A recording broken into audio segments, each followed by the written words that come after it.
With Sakura's victorious cheer, applause rippled through the crowd. It was indeed a great battle. The ninjas of Konohagakure were happy for this child. Naruto, excited and happy, approached the audience to wave. It was his first time receiving such recognition and praise from the villagers on such a significant occasion. Neji was calmly carried into the medical room by the medical staff. Fortunately, his internal organs were not damaged. Lying in the hospital bed, Neji had simply exhausted his chakra. Just then, the door was pushed open. The head of the main family had come to tell Neji the truth about the night his father sacrificed himself. Sitting up, Neji quietly listened. His uncle confessed that he was supposed to die that night, but Neji's father took his place. All the uncle could present was his father's will, which recounted the whole truth. Neji's father had volunteered to sacrifice himself for the main family. Despite bearing resentment towards the main family, he loved his brother and the village deeply. He knocked out his unwilling brother and went to his death peacefully, hoping his brother could one day tell Neji that it was his own choice. After reading his father's will, Neji could no longer hold back his emotions. His shoulders trembled and tears flowed uncontrollably. Turning around, he saw his uncle kneeling before him, begging for forgiveness. Neji, unable to calm his heart, forgave both his uncle and himself. The battle with Naruto helped him realize that while the bonds of fate might exist, as long as one's heart is willing to resist, one could be stronger and more free than anyone else. Facing the window, looking at a flying bird, Neji, having unburdened his heart, smiled brilliantly for the first time. The next battle, however, encountered a small hiccup. One of the main fighters, Sasuke, was late. The Kazekage, watching from the top, was very concerned about Sasuke's whereabouts, which puzzled Hiruzen. If Sasuke did not arrive, he would have to be disqualified.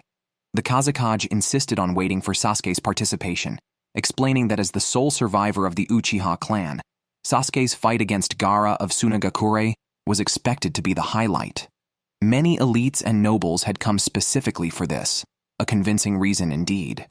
The Sunagakure ninjas were shocked at the news of Sasuke's potential disqualification, as it would affect their covert plans. Baki recalled Gaara going out alone to find Sasuke and began to suspect that the increasingly unstable Gaara might have killed Sasuke. Sasuke was under special training with Kakashi when Gaara found them at the cliff. The fight between Sasuke and Gaara was postponed. Next was Kankuro versus Aburame Shino.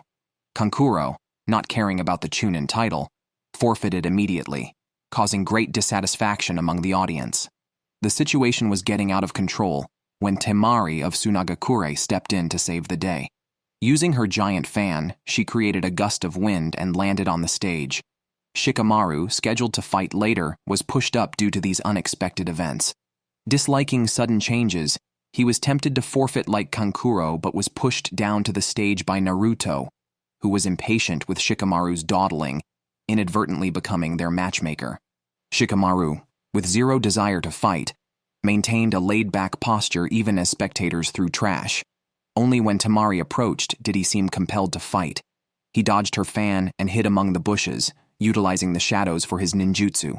Temari, wise to his strategy, used her ninbu scythe to cut through the low bushes, forcing Shikamaru into a corner.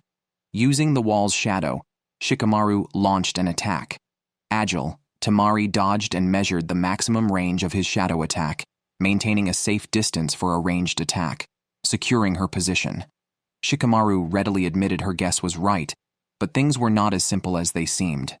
Shikamaru, not as straightforward as he appeared, signaled a gesture to Temari that Asuma from the stands recognized as his proud pupil's subconscious action when strategizing. In school, both Shikamaru and Naruto had some of the lowest grades. The difference was that Naruto couldn't write, whereas Shikamaru was simply too lazy to write. Shikamaru's IQ was as high as over 200.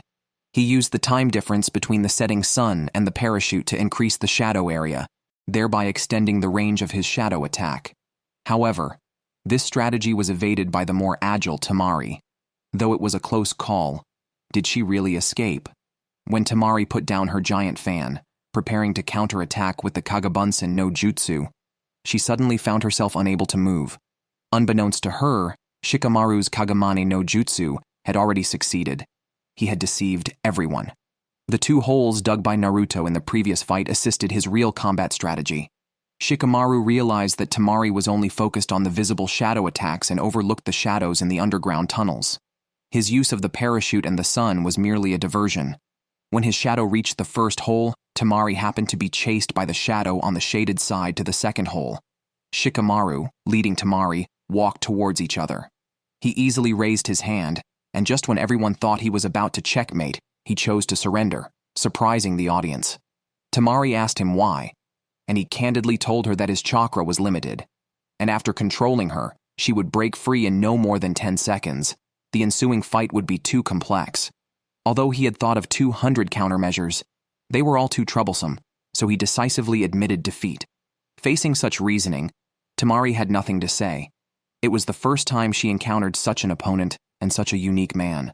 Temari did not dislike him. Perhaps it was then that their feelings for each other began to sprout.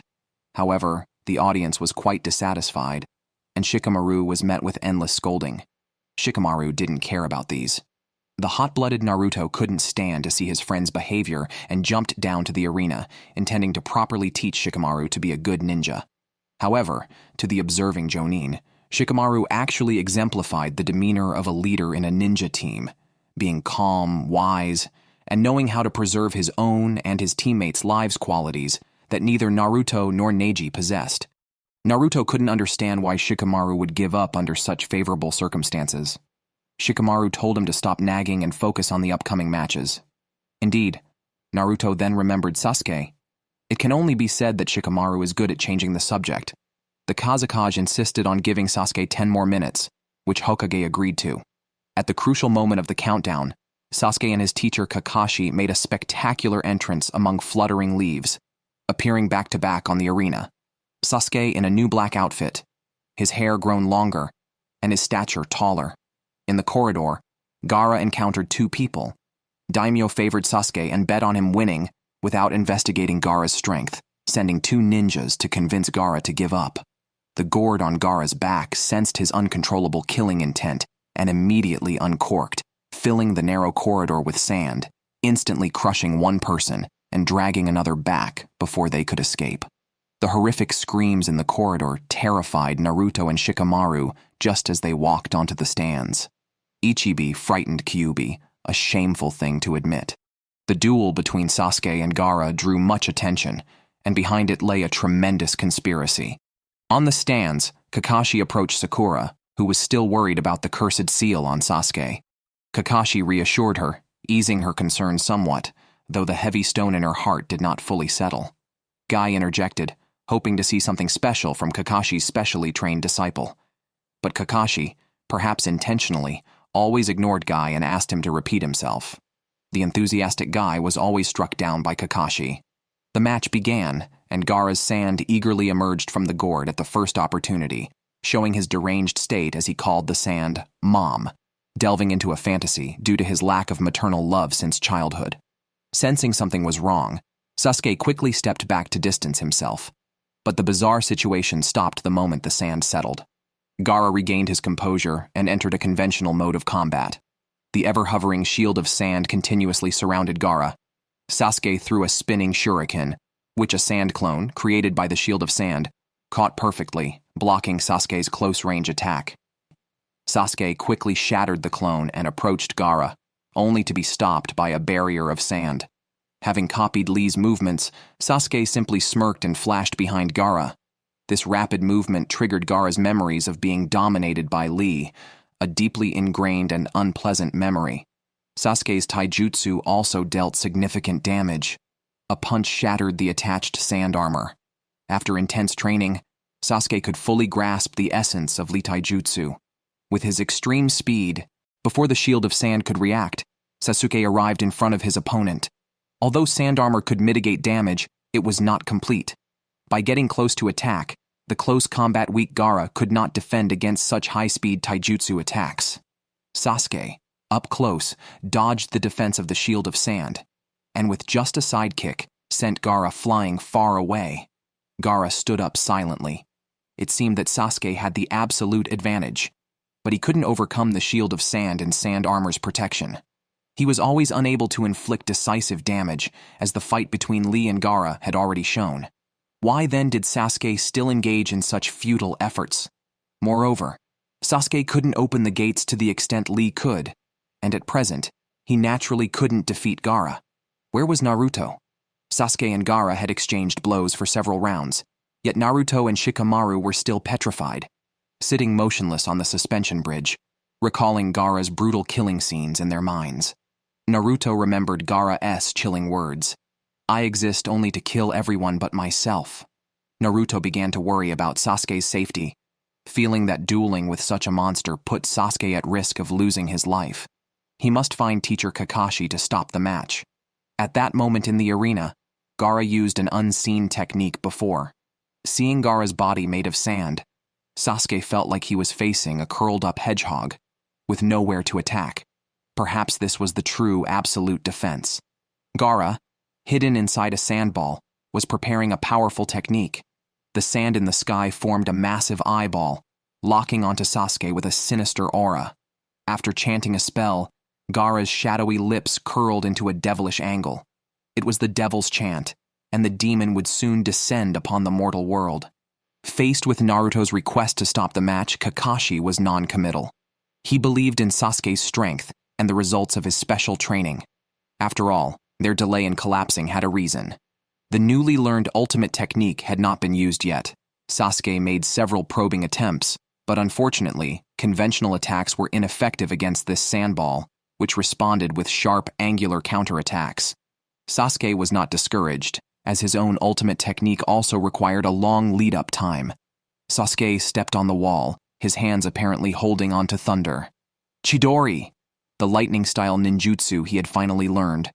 Sasuke, sparking with electricity, charged confidently towards Gaara, wrapped in the sandball. Raiten Chidori, the unique ninjutsu originally created by the copy ninja Kakashi, utilized the body's kinetic properties and a sprinting rush to form a high-intensity electric current in the hands. This attack, with the sharp cry of a bird, pierced through Gaara's defense. Gaara's shell was finally lifted. Outside the venue, avoiding the Konohagakure Anbu patrol, Sound Ninja and Sand Shinobi had stealthily approached close to the venue. A large group was assembling. The Sand Shinobi formed a pentagram formation, seemingly summoning a fearsome monster. The outer forces of Sunagakure ninja had already reached the outer walls of Konohagakure. The clouds of war seemed to be gathering. Yet, among the Konohagakure, with so many jonin present, not one had noticed. Such a perfect moment for a sneak attack, with all ninjas gathered at the competition venue, made the outer defenses inevitably lax. While Sasuke grabbed Gaara with one arm, he also locked himself in. Gaara, seeing the blood, went insane in an instant. Sasuke activated Chidori, breaking free from the sand's grasp. When he jumped away, a large hand also stretched out after him. It was Ichibi Shukaku's limb. The large hand, failing to catch Sasuke, retracted back, leaving only a big hole. Through the hole, a terrifying aura was spreading. Sasuke, with the Sharingan active and sweating profusely, instinctively knew the creature inside was no longer human, but a monster. As the sand slowly settled, people saw Gaara's figure. He had temporarily suppressed the agitation of Ichibi Shukaku, only his shoulder was injured. The unfamiliar pain made him very angry. Yet, in such a grand battle scene, there were no cries of astonishment from the audience. It turned out that most of the audience had fallen into a genjutsu, lying unconscious. Only a few alert ninjas had broken free from the genjutsu's control. Naruto, watching in front of him, saw a drift of pure white feathers. Sakura, sensing something was wrong when she saw the first feather illusion, immediately broke free from the genjutsu's bonds. Orochimaru's conspiracy began to unfold. On the top floor, as the Kazekage turned his head momentarily, Hiruzen, as if by telepathy, also turned his head slightly. Those old eyes met a pair of evil and somewhat familiar eyes. A hand grenade with the safety pin pulled was thrown into the air. An explosion occurred in the most prestigious seats on the top floor. The war has officially begun. This is the call to attack. Outside, the Sound Ninja received the signal from the explosion and began a full-scale assault on the venue. From this point, The Chunin exams were completely disrupted, and Konohagakure entered a critical moment of life and death. In the thick smoke at the top, Hiruzen was still questioning the Kazekage about this action. The surrounding Anbu members started rushing to the top floor. Their primary task was still to ensure the Hokage's safety. However, at this time, the Anbu members were led by Kabuto, a subordinate of Orochimaru. Guy and Kakashi were also deceived by them. Under the cover of smoke, Kabuto stabbed the only guard ninja beside the Hokage. Kazekage took the opportunity to take Hiruzen hostage and jumped onto the roof of the palace. The four sound ninja who appeared also guarded around Kazekage, temporarily cutting off the Konohagakure ninja's rescue of their leader. At Kazekage's command, the four sound ninja initiated a formation. Purple walls rose on all sides and quickly turned dark and gloomy. An Anbu ninja charged forward, touched the barrier, and instantly burst into flames, forced to retreat hastily. The barrier blocked the Konohagakure ninja's rescue efforts. Guy and Kakashi tried to intervene, but were blocked by several sound ninja, who suddenly appeared, including one who was casting genjutsu. Hiruzen, in his own village, found himself isolated and kidnapped. At this time, Hiruzen had not yet realized the true identity of Kazekage. Unexpectedly, Sunagakure, an ally, had betrayed Konohagakure. He continued to lecture Kazekage until Kazekage called out, "Hiruzen sensei." It was then that Hiruzen recognized the Kazekage in front of him as his former pupil, Orochimaru. The real Kazekage had already been killed. Orochimaru, having removed the face mask, revealed his pale, handsome face. He intended to kill his own teacher here and abduct Sasuke. In the distant forest, the summoned formation conjured a giant three-headed snake. The python made its entrance by smashing through Konohagakure's high walls. The guard troops urgently called for reinforcements. The watchful ninja, ambushed by Sunagakure's ninja from behind, fell from the wall and died.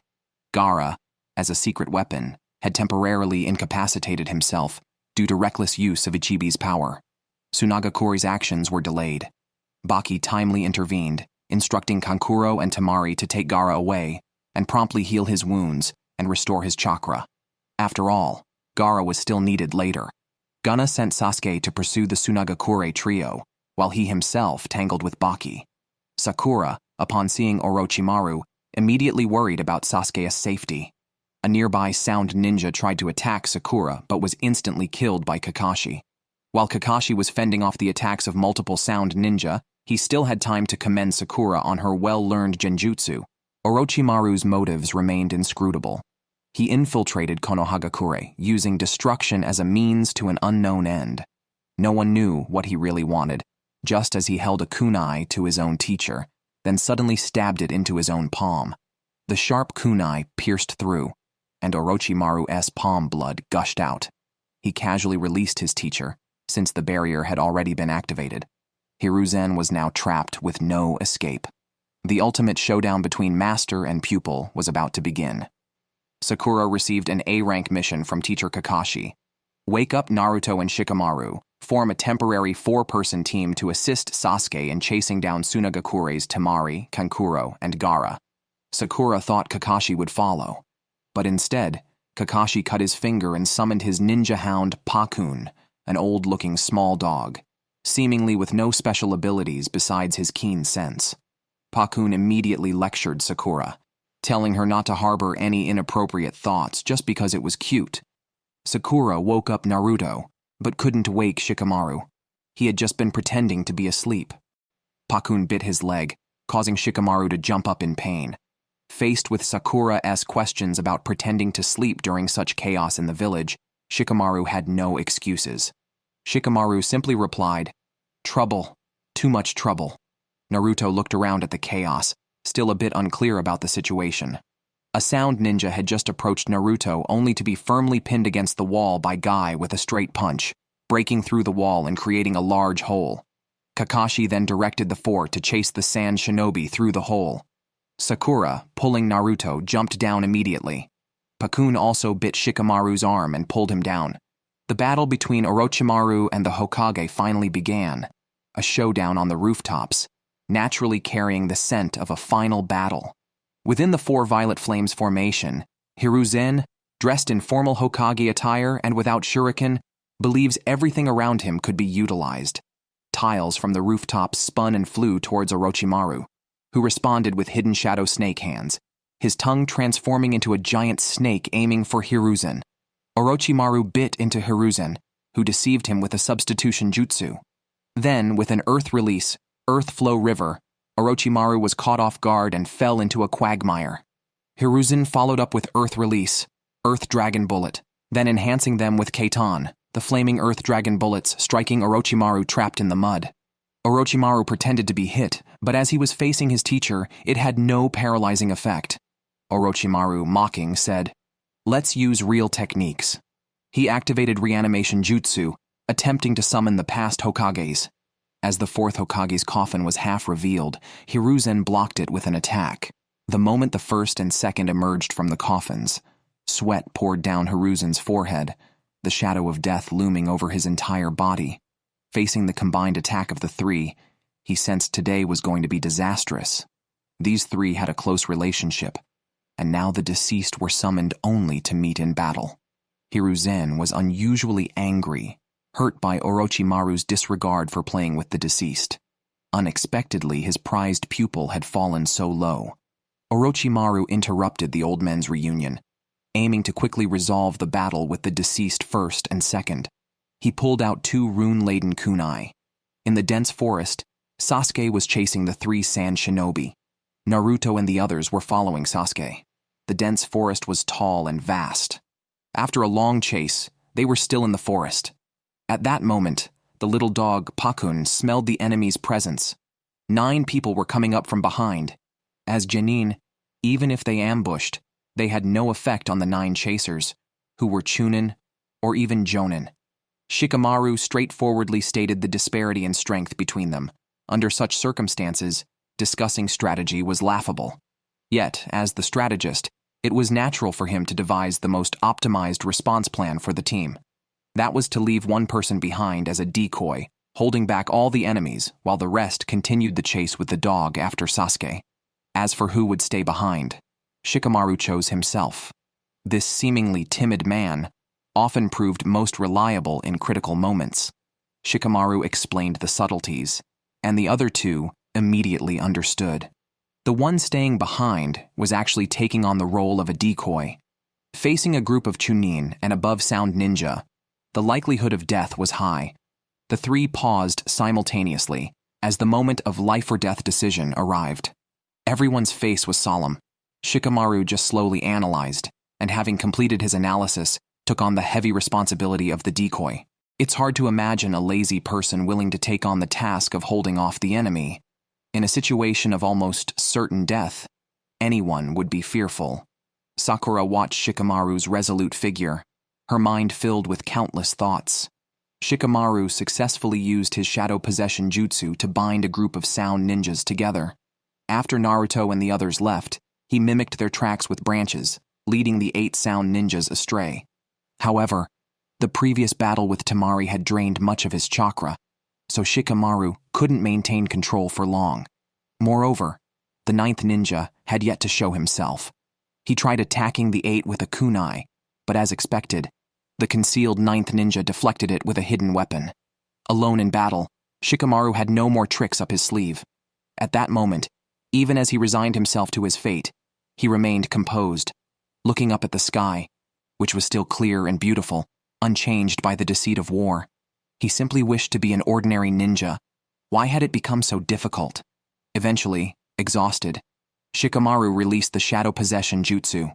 The 8 sound ninjas called for the hidden 9th one to deliver a fatal blow to Shikamaru. Instead, what arrived was Asuma, like a lion pouncing, with one of the sound ninjas unconscious under his arm. Asuma quickly took care of the remaining enemies. Seeing his reliable teacher, Shikamaru's mood instantly relaxed. Temari and her 2 companions were closely followed by Sasuke, with the injured and unconscious Gaara being carried on Kankuro's back, unable to rest adequately.